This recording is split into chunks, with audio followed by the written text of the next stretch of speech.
Hi everyone, welcome back to Keeping Up with the Chaldeans. I'm Anthony Toma, your host. I'm here today with Julian Sitto with Sureshot CPL. Julian, welcome to the show, man. I've been waiting for this one for a long time. I'm a gun enthusiast myself. You called it a tool of what? Last resort. Tool of last resort. Thanks for joining us. Why don't you start off by telling us what Sureshot is and Sureshot CPL is and why they call you the gun guru. Well, firearm guru. Firearm guru. Firearm Yeah. guru. Well, Sureshot. What I want to do with Sureshot is there's a lot of misconceptions, as you know, when it comes to firearms. Yes. And when it comes to safety of firearms. Every day you're seeing, well, not every day, I can't say every day, but every week you're seeing kids playing with guns, and inevitably someone gets shot because those firearms are not secure. Yeah. So what I like to do is provide as much information and education as possible in regards to gun safety, in regards to the laws, in regards to self-defense and the use of lethal force, and in regards to being a responsible gun owner. Yes. Because it is a very big responsibility. Absolutely. So you have kids, right? I do. But you also have a safe, right? I have many safes. Like 12 around the house. And you don't leave your guns just on the table accessible for your Anytime I kids. take it out of my belt, I say, don't be lazy today. And I make sure instead of laying it on the counter, I put it directly in the safe. As soon as it comes out of my holster, out of my waistband, don't be lazy today, and I put it away. Have you heard of those quick access safes? I have them. You have them? Yeah. Just for one pistol, right? Yeah. And it's a drop down. Fingerprint. Yep. Yeah. Yeah, that's perfect. Yeah, that's what I Yeah. always recommend for Yeah. all of my students and clients to have one of those. We got one by the bed and one on the other side of the house by the office. Yeah, and you know what? There's also terms of accessibility, right? So when you have your gun locked up, right, it's inaccessible. But say you don't live in a good neighborhood. Yeah. You want to have an accessible firearm. Right. Of course. But so if you have your gun on the counter or in a drawer or something like that, but no magazine in it and no magazine around it, actually you keep the magazine on your person, right? If your kids pick it up, the worst thing they can do is hit themselves with it. Right. You know what I'm saying? Yeah. But it's all about do you want security over accessibility, and that all goes into the environment and neighborhood that you live in. Yep. Like if you're in a like I said, a high crime environment or neighborhood. And you're saying that because I live in Bloomfield Hills, and most of your students are in the Detroit area. Detroit yes. area. Okay. So I mean, Two different Yeah. situations, two different types of. but it can happen in Bloomfield Hills. Absolutely, of course. Yeah. You know, that's why and, I'm aware of that. So I mean, that's why that quick access safe is wonderful, Yep. because you just hit your thumbprint on it, Yep. it reads your biometric, it Yep. scans your fingerprint, and Yep. boom, it Pops just right drops down. And Mine it's- pops open. Oh, Mine- like- mine's lays down. Oh, it lays mine's down? not the. Oh, It's not okay. the one on the side of the wall. It's on the counter. Yeah, the one I have is I mounted it to the wall. Yeah. And then I put the brace in, Yeah. and then it's a very slim profile one. Fits one pistol. Yeah. Just pop my biometrics on, and drops down, pull it out. Sweet. But that's security over accessibility. Yep. So Yep. it all changes with the environment that you inhabit. For sure. So what is Sureshot? Let's talk about that. Sureshot is it's a nickname that I was actually given Okay. by some military friends of mine. I personally did not have the honor to serve in this country. Okay. I look at doing these CPL classes and firearms instructing and providing more knowledge towards people who are unknowledgeable and uncomfortable with firearms Yeah. as my form of a patriotic duty to Cool. this country.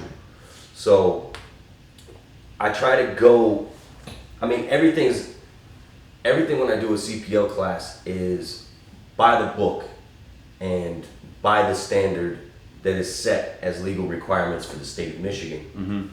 But what I teach exceeds that. Okay. Just because I remember when I took a CPL class, they pretty much did everything they were supposed to do, and then they left us to our own devices. What do you mean by that? Like, you need to know gun safety. You need to know safe storage. You need to know safe storage in the event of preventing children from getting their hands on it. You need to know the laws, pistol-free zones, blood alcohol content. You need to know encounters with a police officer, the Self-Defense Act, and your castle doctrine or rebuttal presumption, which is protecting your home or carjacking. Yeah. So they teach you these things. They also teach you the nomenclature of a firearm for a semi-automatic pistol, with a hammer or without a hammer, and for a revolver. And they also teach you pistol stance and eye domination, stuff like that. And there's more than that? I mean, more than all that you think is required? Or not required, I do but need it. I do personally. I mean, doesn't matter. If you take a CPO class, yeah. you're going to need more training. Yes, correct. So it doesn't matter if you're at the 3-point line and you make 3 shots and you make all 3, right? Mm-hmm. You can't just say, okay, I'm done going to practice. Yeah. I'm done training. Yeah. You need to continue training, continue getting familiar with your firearm of choice that you pick for self-defense, and just making sure that you take additional training like situational awareness classes, multi-threat classes. And you teach all those? I can teach the situational awareness. I'm working right now on getting more certifications for home defense, for rifle basic and advanced, for AR pistols and AK pistols, basic and advanced. How to prevent the carjacking or when you're dealing with that situation. I'm working right now talking with a few people in the USCCA on finding... What's the USCCA stand for? The United States Concealed Carry of America. So covers the whole nation. Yeah. Well, the NRA does too. So right here is one of my memberships, and this is like a liability insurance. So if you ever find yourself, God forbid, in a self-defense shooting where you have to use your tool of last resort, you call this hotline on the back, and it's called the crisis response line, and you tell them what happened. Yeah. More than likely, when you get into a shooting, if everything's not clear cut and there's some reasonable doubt, you're going to be arrested. Yeah. And they're going to hold you for up to 24 hours before the prosecutor decides to charge you with a homicide. Ooh. Or if they rule it as self-defense. Those are the guys you want to call because they'll send you a lawyer right away. The membership only costs about $30 a month. Okay. And you get legal protection, I believe, just a little bit north of $1 million. So you have to be a CPL? You have to have a CPL? No. Every American who has a CPL or who doesn't have a CPL, they can become a member with the USCCA, and they have that legal protection. Gotcha. They provide you, with your attorney fees, they pay them. But there's fine print to everything, and you have to be within that fine print. So there's 5 elements of self-defense. Yeah. We were talking about that before the camera. You have innocence, you have imminence, you have proportionality, you have avoidance, and you have reasonableness. Reasonableness is, are you in imminent danger of one of 3 things: being murdered, being raped, or having great bodily harm committed on you? Those are the only 3 reasons in the state of Michigan that you can use your tool of last resort in a self-defense situation. Yeah. So that's reasonableness. Now, innocence. Say you're pumping your gas. You're minding your business. You are where you are supposed to be, and you are not breaking any laws. Somebody comes up, pulls a gun on you. You see the threat coming to you with a gun in their hand, and that weapon is being raised up and pointed at you. You can't avoid that situation. Right. When you have someone coming to you that has a firearm and they have it pointed at you, or they're raising it up to point it at you. You can't avoid that situation. So that's proportionality comes in. Proportionality says the proportional aspect is if he has a gun, you can have your tool of last resort that you use to stop that threat.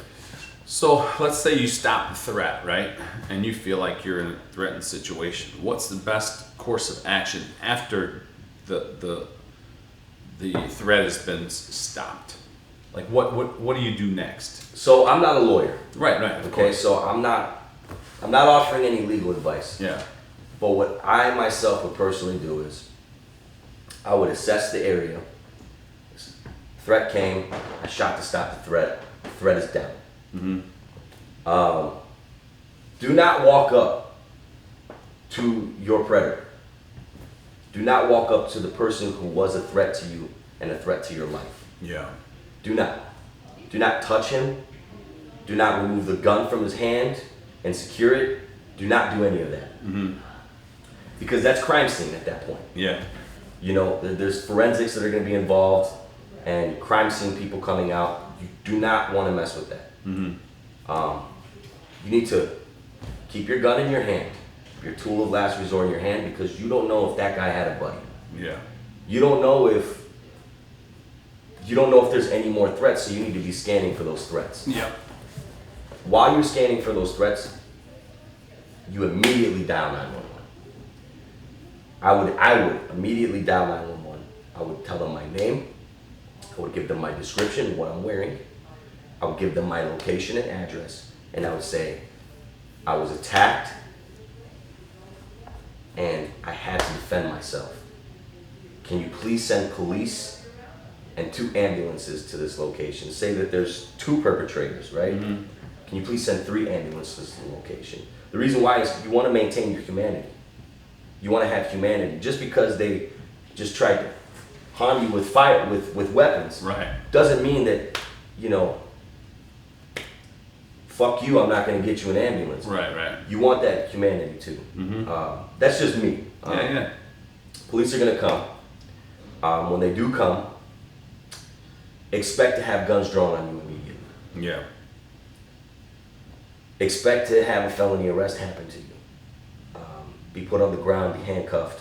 Once you're secured and your firearm is taken from you, your tool of last resort is taken from you. Yep.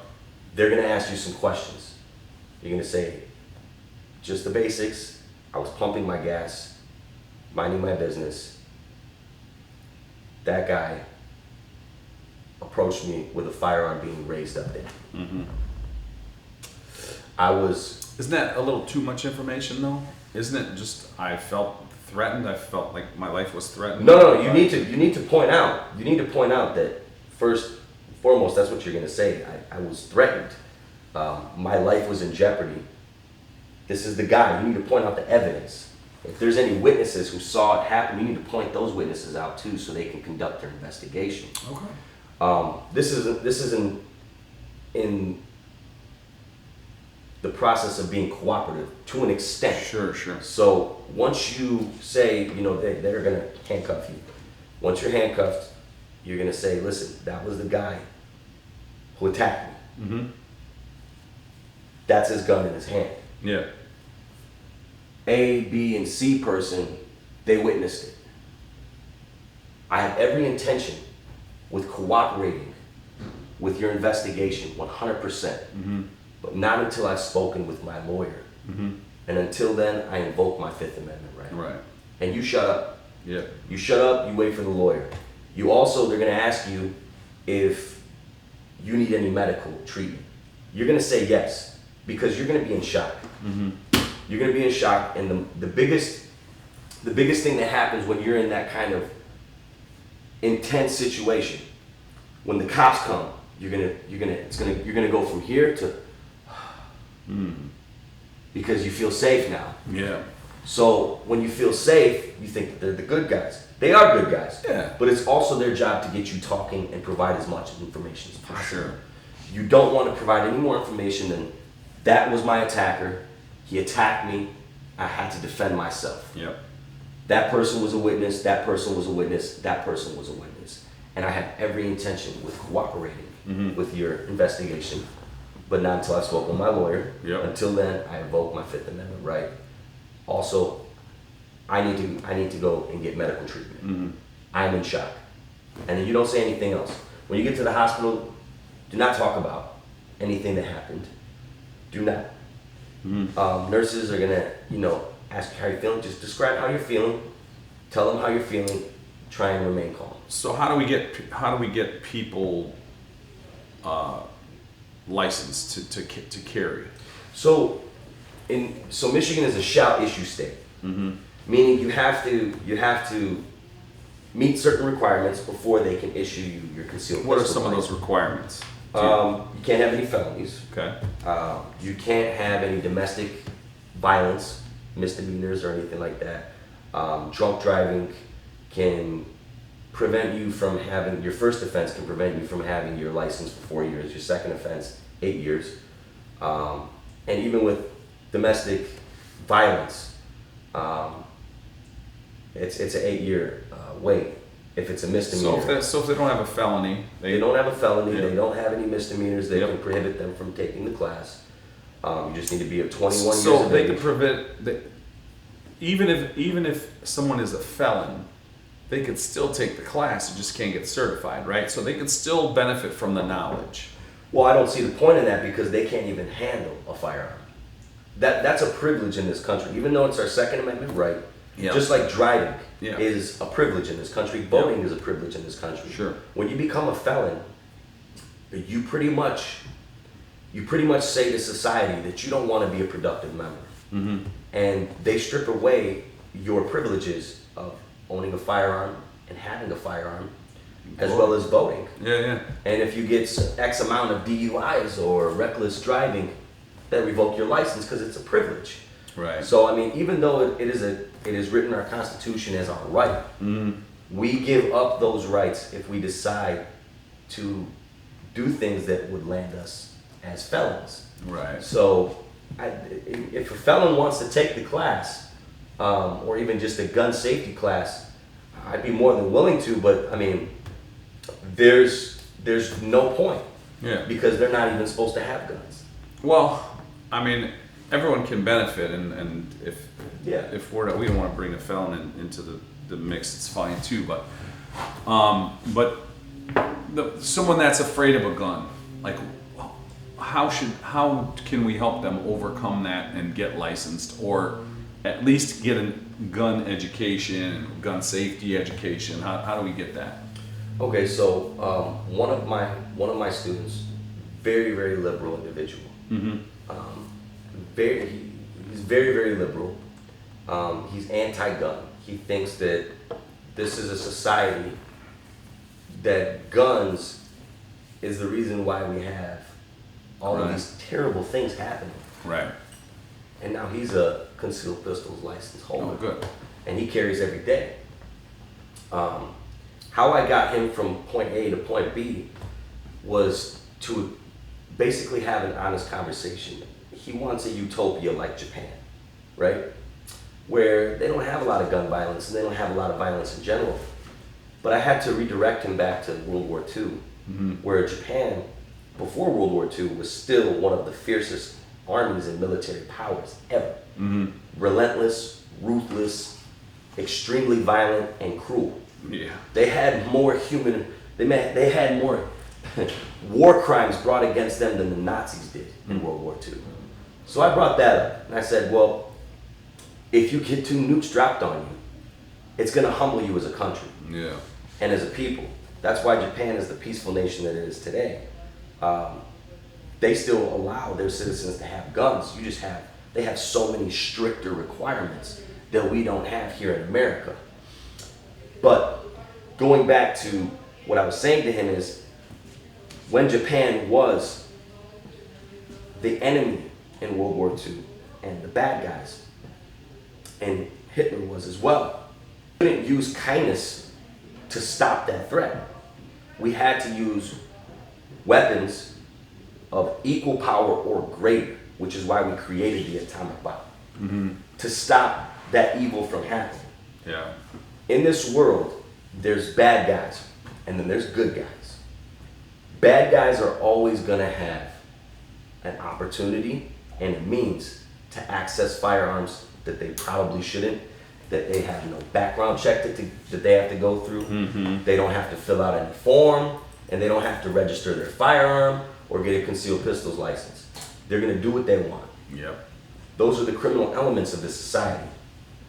Then you got the good guys. And I said, you know, even though I don't agree with all of your political viewpoints, I think you're a good guy. Yeah. You got good energy, you got a good, you know, head on your shoulders, and you have a good heart. You're coming from a place of kindness and love. That's wonderful. But you cannot be naive. Right. You cannot be naive and just think that you can kill a guy who has a gun on you that's intent on taking what is yours. Now, you can't defend property in the state of Michigan, okay? Somebody wants to come up and snatch my necklaces off, I can't shoot him. But if he continues to have that gun pointed at me, and now what he's taken, he wanted, he took, if he continues to do that, and he still has that gun on me, I'm still in imminent danger of being murdered or having great bodily harm committed to me. So if he takes your chain, you can take it back? if I wanted, yeah, I would. Okay. I would chase after him, but I wouldn't pull my gun out and shoot him. Right. If he has a gun, then that's a different situation. But at the end of the day is, I can buy a new chain. Yeah. I can't buy a new life. Mm-hmm. If he decides to turn around and pull a gun on me and shoot me, he already has a gun in his hand, let's say he's running away with my necklaces here, or my watch here.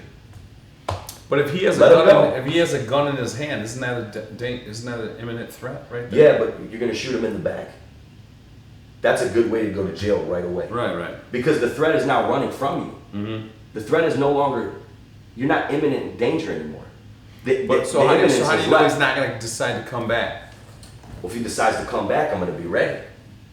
But how do you know he's not going to just turn around and come back? What if you have a chance to shoot him now? You don't know. So you don't know that he's going to decide to turn back. So why give him that opportunity? Why not just shoot him? Well, you can't shoot him in the back. If you shoot him in the back, you are going to go to jail for homicide. Unless you have a really good attorney that can figure out a way to get around that loophole. Mm-hmm. I don't see it being a loophole. You broke one of those 5 elements of self-defense. Okay. You got innocence, you got imminence, you got proportionality, avoidance, and reasonableness. Mm-hmm. You're not being reasonable at that point. Now you're coming from a place of vengeance. That's what the prosecutor, I'm thinking like a prosecutor right now. And you're no longer in imminent danger. You no longer are. And what's to say he won't just turn around and shoot you? Well, how far away is he? Is he like right here at the camera? I don't know. If he's right here at the camera and his back is turned to me, it really depends on how bold and brazen you want to be. Do you want to tackle that individual, bring him down to the ground? With a gun in his hand? Do you and want I got to? a gun? Do you want to? No. Do you want to? No. So if you engage with that person, attacked you, right? They stole property off of you. Hopefully you got it insured. And if you do have it insured, why chase after that person? Why I'm not saying I would chase after him. I'm saying if I have a gun and he pulled a gun on me and now he turned his back and I can shoot him, I'll shoot him. Anthony, you're going to go to jail. A prosecutor What's to say he won't just turn around and decide just to shoot me? Because his body is now facing away from you. The gun is no longer facing on you. And that's what a prosecutor is going to look at. It was, yes it was. But so who's to say he won't just turn and shoot me again?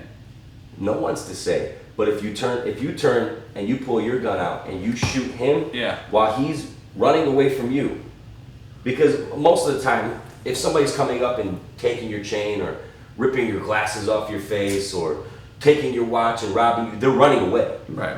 They want to get the hell away. So if the threat is running away from you, you decide to shoot the threat as it's running away from you. You are no longer technically in imminent danger. Technically, yeah. So a prosecutor might bring charges on you. I mean, more than likely, I would say, if I was a prosecutor, I would charge you. because you're no longer in imminent danger. The threat has left you. That's understandable. So, you know, I mean, it's at the end of the day, like, this is insured, all this stuff is insured. Right. If it gets taken from me at gunpoint and they're running away, I'm just going to call the police. I'm going to give them the description of the individual who attacked me and stole my stuff from me, and hope that they are able to catch him. Yeah. Furthermore, I mean, I'm not crazy, but I would promote a safe distance, and I would go after him, not to attack him. Go after him while I'm on the phone with 911 to let them know, did he get into a vehicle? What's the vehicle's plates? What's the vehicle's make and model? What color is the vehicle? See, that gets back to, like, the guy's got a gun, he pulled it on you, and If you could keep a safe distance, if he turns, now here's the thing, if he turns around at that point, he notices you following him, and that gun's pointed at you, now you're in imminent danger again. yeah, but you put yourself in that situation now. You did put yourself in now that it's, situation. you know.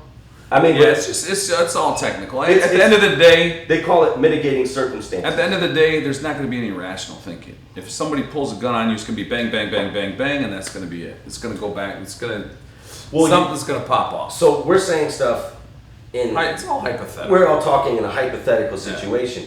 Like, say, right here on this strip, my car's parked down there. That guy has a car parked right there on the corner that's waiting for him, right?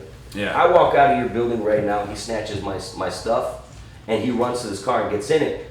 I'm gonna look, and I'm gonna see what is the car he's in. Yeah. Because I need to make that I police think report. this is all like Christmas shopping shit we're talking about, like Christmas shopping tips.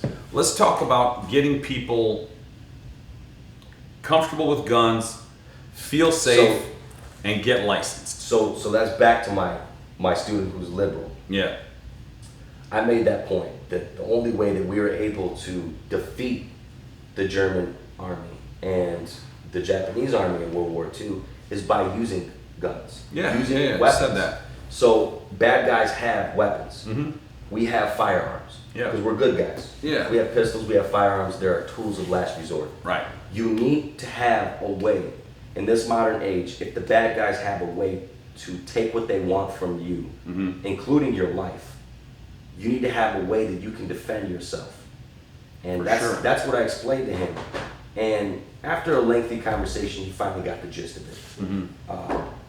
His next follow-up was, I don't think I can have a gun because I just don't like them. I don't feel comfortable with them.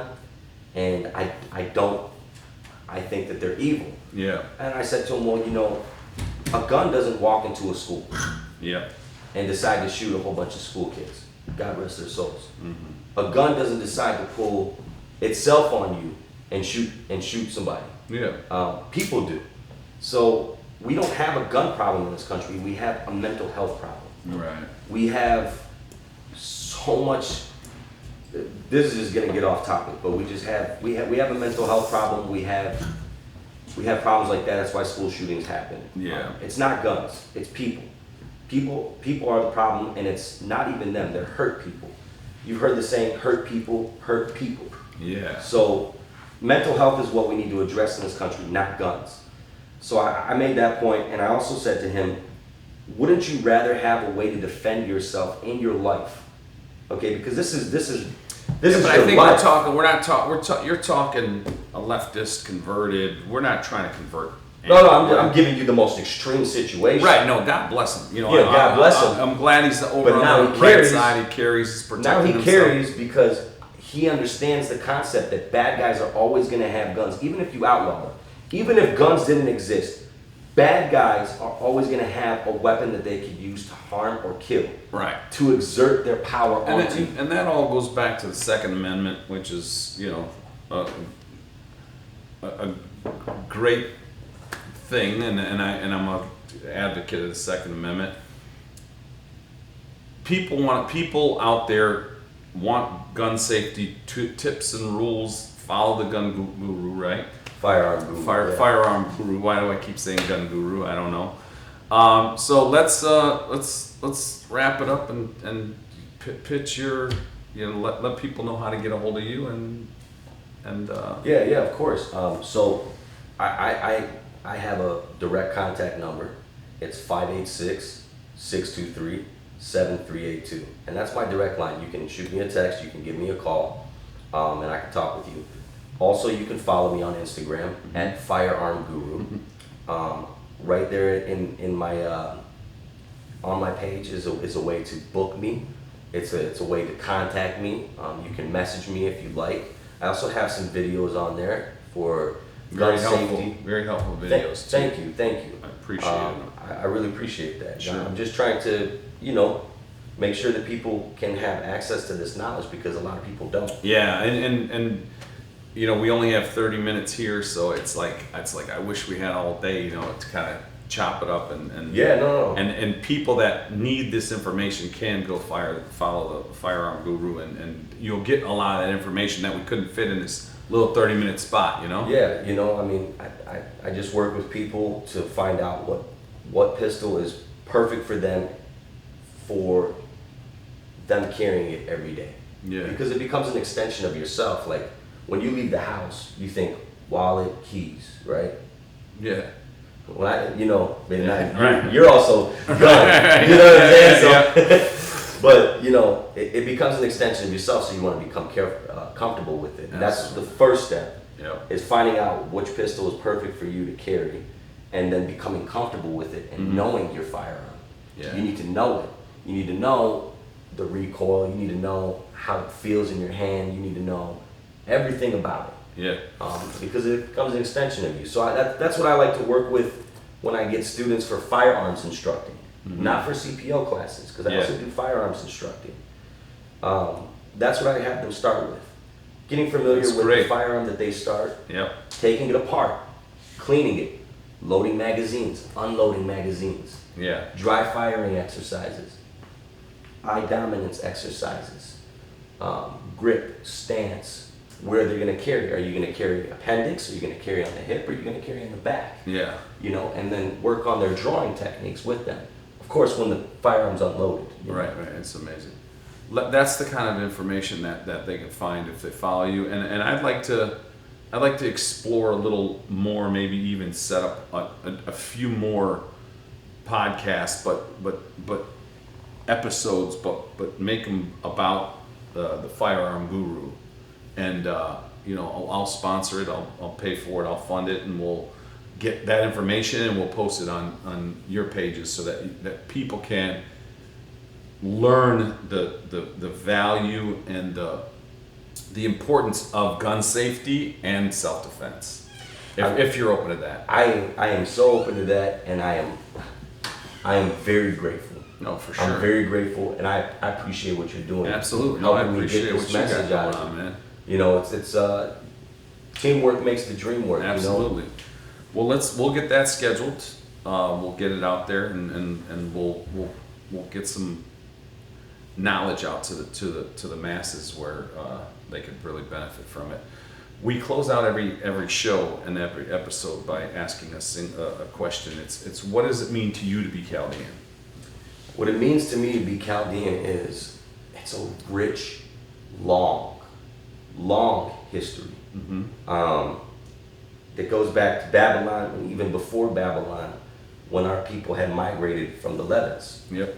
So it's just such a rich culture that's like based off of a lot of generosity.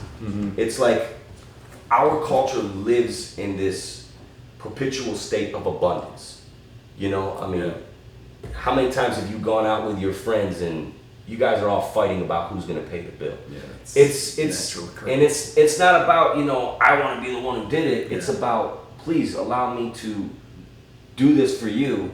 Yeah. Because God will bring it back to me 100 times more. And it's not you're thinking that from that point of view. You're doing it because you want to. Yeah. It's a culture of generosity, a culture of love, a culture of it's just an ancient culture of food.